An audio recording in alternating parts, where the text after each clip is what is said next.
What do the words of leading German politicians, including those who may lead Germany next year, tell us? Is this just election rhetoric after the government coalition collapsed? Or is Friedrich Merz a serious, pragmatic politician who understands the challenges of our time and is ready to take more decisive steps?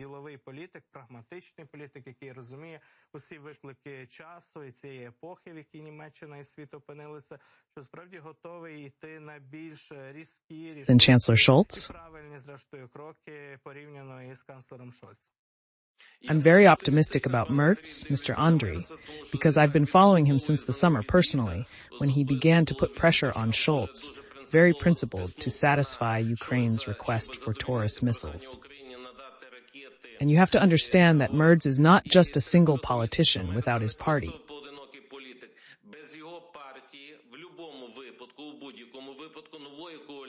There will be no new coalition without Merz's party leading it.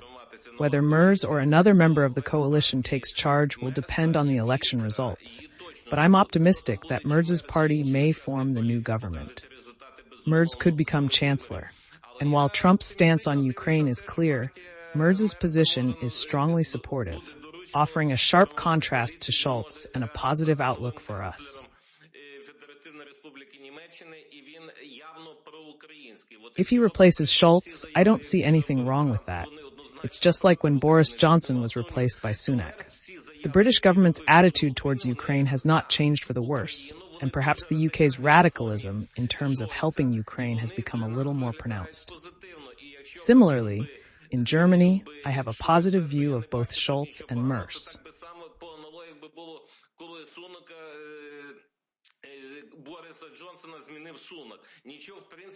We will continue to watch and see. Of course, there may be an element of election slogans, but they have not yet entered the election campaign, and the vote of no confidence scheduled for January 15th has not yet taken place.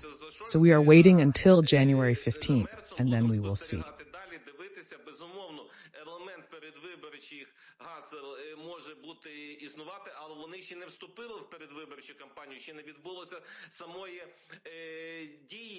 It's possible that we're jumping the gun, and Scholz may remain chancellor until at least summer 2025, as elections are scheduled for then.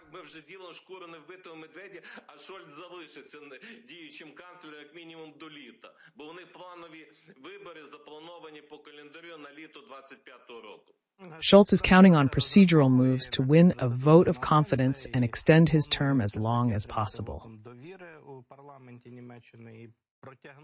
This is possible. We do not rule out such a scenario. But in the end, we see that the support of his party, the Social Democrats, and Scholz himself in society is falling. And the German government will change next year. It's just a matter of when, whether it will be sooner or later in the fall. There is also the story of the Taurus, which comes up from time to time in political disputes in Germany.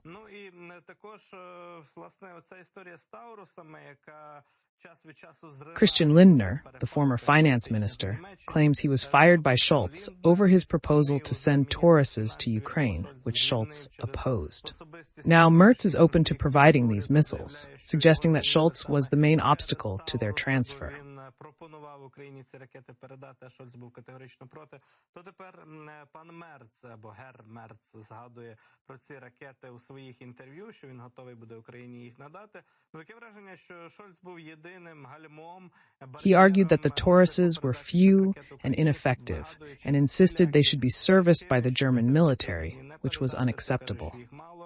Now the question is whether the Tauruses have become an election issue or if there is a broader consensus in Germany to transfer them, with Scholz standing in the way.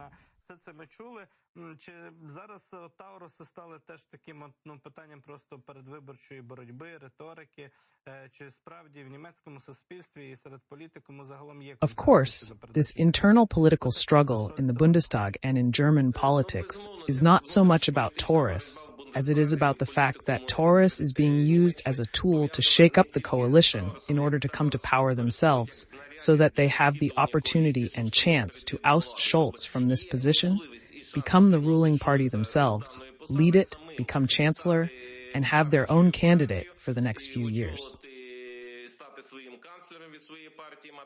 We can repeat, for example, the long tradition of being on the political Olympus,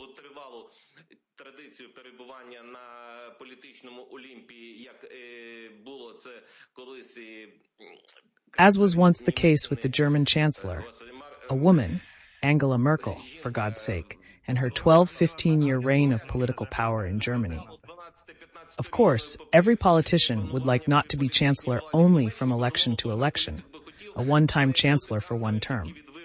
This is the most important position, to create such a reliable, principled coalition that could work for a long time, as Angela Merkel managed to find compromises in her time. Because this kind of stability is very rare in Germany. And they use these Taurus missiles as a tool to reformat the coalition. I believe the main issue is internal, not the Tauruses. However, it can be used strategically, with the media portraying them as heroes in the fight against Russia.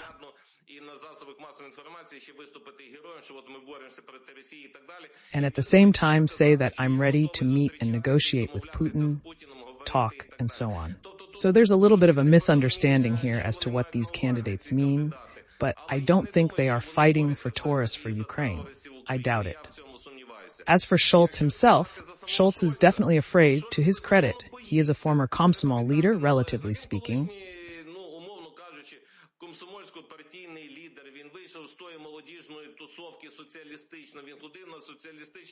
He came out of that socialist youth group. He went to socialist scoops in the GDR. He was against nuclear weapons being kept in Germany. He was in favor of nuclear disarmament in Germany. And he was in favor of the Americans taking their nuclear weapons out of Germany. He was such a muddy socialist type in his youth. Then he underwent a transformation. And today he has become such a presentable burgher who has gained support in German society because the situation has changed. For a long time, he was in second or third place after Merkel, unable to secure key positions. He finally succeeded with the coalition, but was reluctant to let go of it. I've said before, we shouldn't criticize Scholz too much. He's holding on to the coalition just like other leaders, such as the French president or even Putin.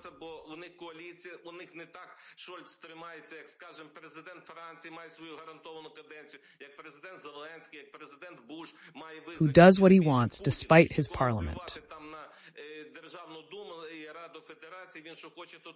Scholz is the product of a coalition of three political parties, diverse, who fought very hard for power, and Scholz has been holding on to his position by compromises, by constant concessions to his coalition, and it came to the point that Germany still provided us last year and this year with about 14 billion euros of aid for Ukraine.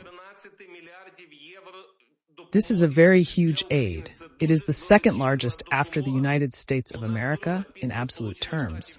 And it is certainly not beneficial for Ukraine to have Scholz replaced by these guaranteed subsidies, aid from Germany, and to have Schröder too replace him, because we know how the local elections in Thuringia and Saxony ended.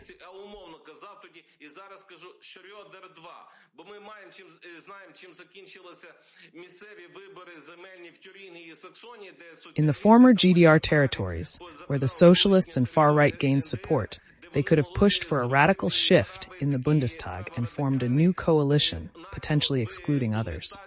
If they refused to support Ukraine, it would be disastrous for Ukraine.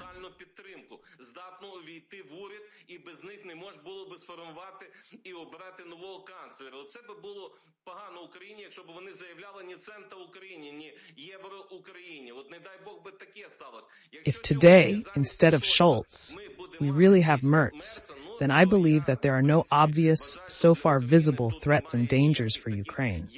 It's up to the Germans to decide, their politician, but it would seem that Ukraine would be supported by all this, because he is in favor of continuing to help Ukraine and even providing more assistance to Ukraine.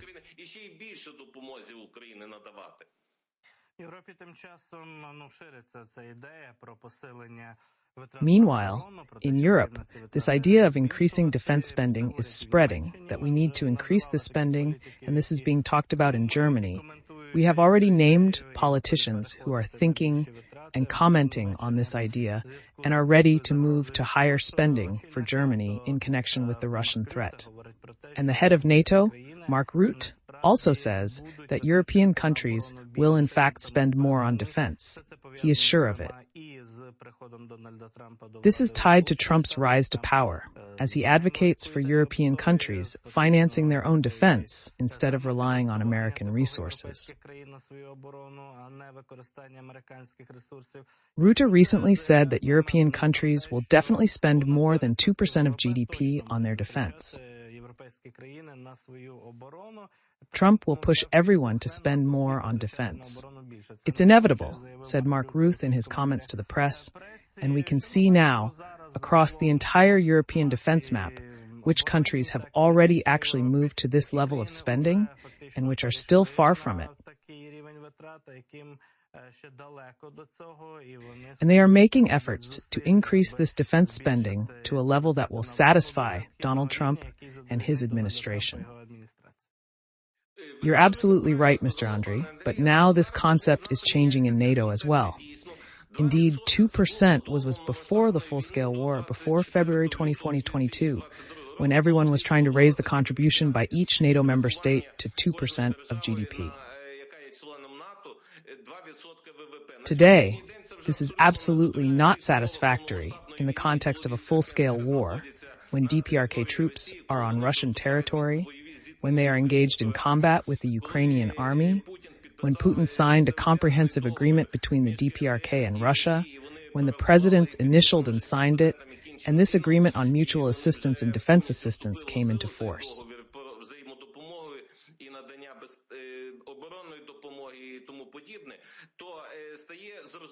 Therefore, it becomes clear that Europe must look to the future and understand the trend of the escalating situation on the European continent.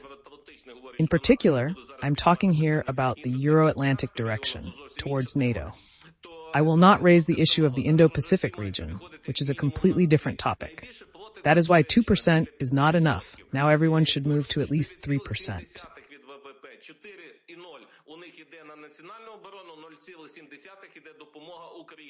Turkey has the highest figures, about 5%, Poland 4.7% of GDP, of which 4% goes to national defense and 0.7% to aid. The Baltic countries also spend more than 3 to 4% of their GDP on defense. They do not just meet the criteria demanded by Trump, they are leaders.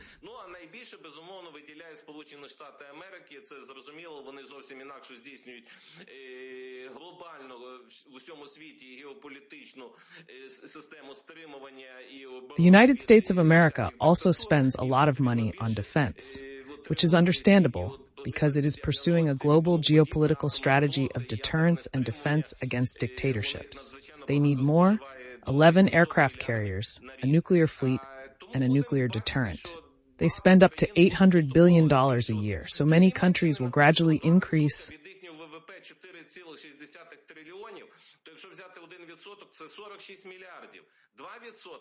its defense spending. For Germany, for example, 2% of their GDP, $4.6 trillion, is $46 billion, and 2% is $92 billion, which is a very significant figure.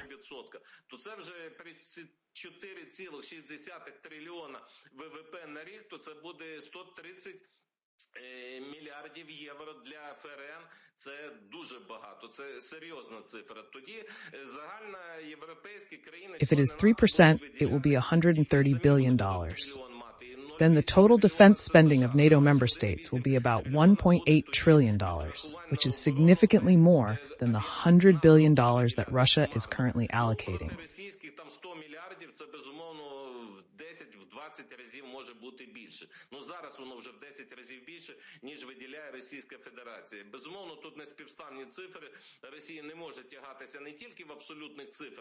These figures are completely incomparable because Russia cannot match even in technology.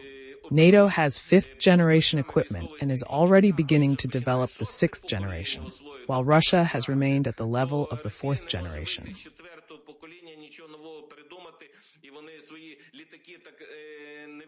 як вони називають, стелс-системи на виставці в Китаї Су-57, що виставило, воно створило посміховисько, тому що замість закльопок там було помічено на Their planes, such as the Su-57, have become a laughingstock because they use ordinary screws instead of rivets. In addition, Russia has no modern engines for its aircraft and cannot go beyond the fourth generation. З технології четвертого покоління для двигунів авіації взагалі російська немає. Ні про яке п'яте покоління не може йти навіть мови. Ну і технології стелс вони не володіють так, як володіють США. І, напевно, вже і Китай. Тому, безумовно, будемо сподіватися, що... Therefore, NATO will definitely increase its defense spending, and this will become an axiom after January 20th, 2025. We still have a few minutes left, Mr. Yuriy, to discuss. News from Donald Trump's camp. According to Western American media, Trump has already decided on candidates for key positions in international politics and defense. In particular, it is said that Marco Rubio will take the post of Secretary of State under President Trump. Займе Марко Рубіо, сенатор, номінований сенатор із Флориди, і, власне, посаду радника з національної безпеки займе Майк Senator, nominated senator from Florida, and Mike Walls, also from Florida, congressman, formerly a veteran of the United States Special Services, Special Forces. That is, he has a military background. Both of them are not called classic Trumpists, but hawkish Republicans who can deal with Russia quite harshly. These are the announcements, first impressions, and opinions so far.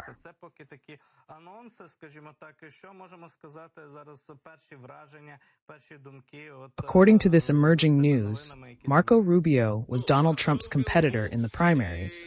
He started off very positively in the beginning, when the courts were prosecuting Trump and Rubio already had about 38 to 40% of the Republican Party's support. But then he somehow deflated, so much so that he was forced to withdraw his candidacy during the primaries.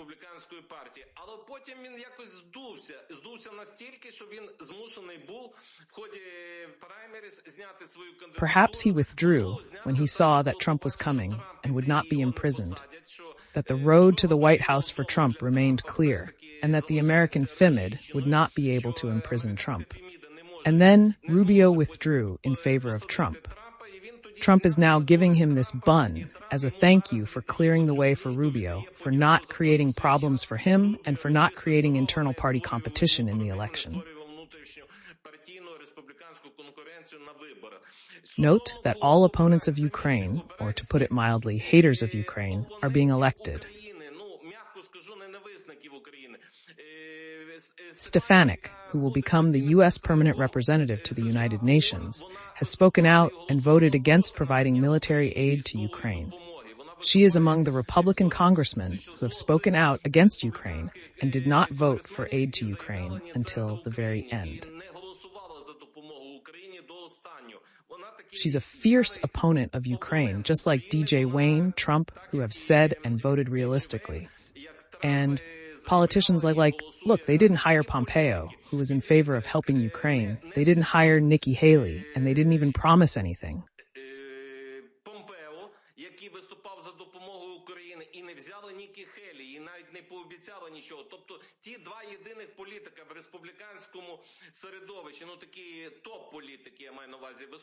In other words, those two high-profile politicians who held key positions in previous administrations were not offered anything and made it clear that the Trump White House does not need their services today. Such people who call for assistance to Ukraine are not respected by Trump and have no chance of being in his administration. Unfortunately, due to time constraints, I have to conclude.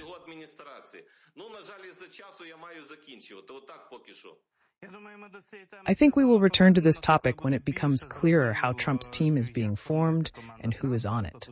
But for now, the trends are causing different opinions, including warning and alarming ones.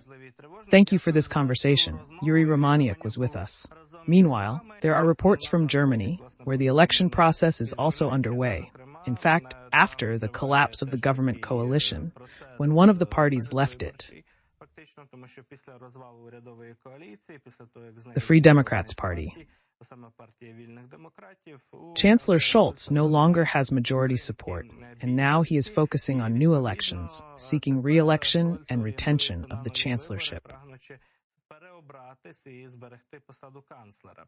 However, Scholz's chances are melting away before our eyes. Support for the Social Democrats, the party he represents, is rather low in society, and there is much more support for him. The Christian Democratic Union and its leader, Friedrich Merz, are currently enjoying a high level of popularity, and he is actually being wooed to become the new German Chancellor, as he has the best chance of taking the post after the election. Merz is already giving interviews left and right, and he has become much more bold, let's say, since Donald Trump became president of the United States, and Merz himself has a real chance of winning the early elections.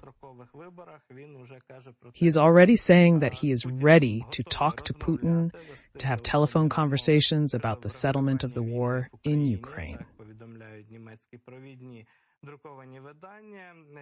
That's what German leading newspapers are reporting. And in this very interview that Merz recently gave to the public, he says that Germany has to take care of its defense, increase defense spending, because it is the demand of the times in connection with the changes in the United States.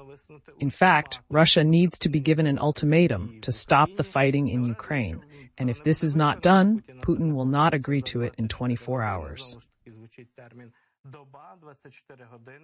Again, the term one day is used. 24 hours. Where have we heard this before? Now perhaps the next German Chancellor is talking about this. If Russia does not agree to cease hostilities in one day, Friedrich Merz will be ready to supply Ukraine with Taurus cruise missiles and give permission to launch strikes on the territory of the Russian Federation. Несподівана заява від Фрідріха Мерца, але тут, як то кажуть, не варто говорити гоп, поки не перескочиш, поки не стане. Friedrich Merz's bold statement is unexpected, but it's easy to make such promises before becoming chancellor. We'll see the real policy after the 2025 elections. For now, 57% of Germans support military assistance to Ukraine. У 25-му році до цього ще, як то кажуть, дожити треба. Ну, тим часом 57% німців стверджують, що вони підтримують надання Україні військової допомоги. Про це свідчить опитування. This is evidenced by a survey conducted by the Varian Institute on German Foreign Policy. The survey was published by the Hamburg-based Korber Foundation and was reported in the German mainstream press. Support for providing defense assistance to Ukraine from Germany is generally decreasing. Previously, this level of support was 66%, now it is 57%. However, despite this, it is the majority of German society that supports the idea of further German defense assistance and weapons to Ukraine.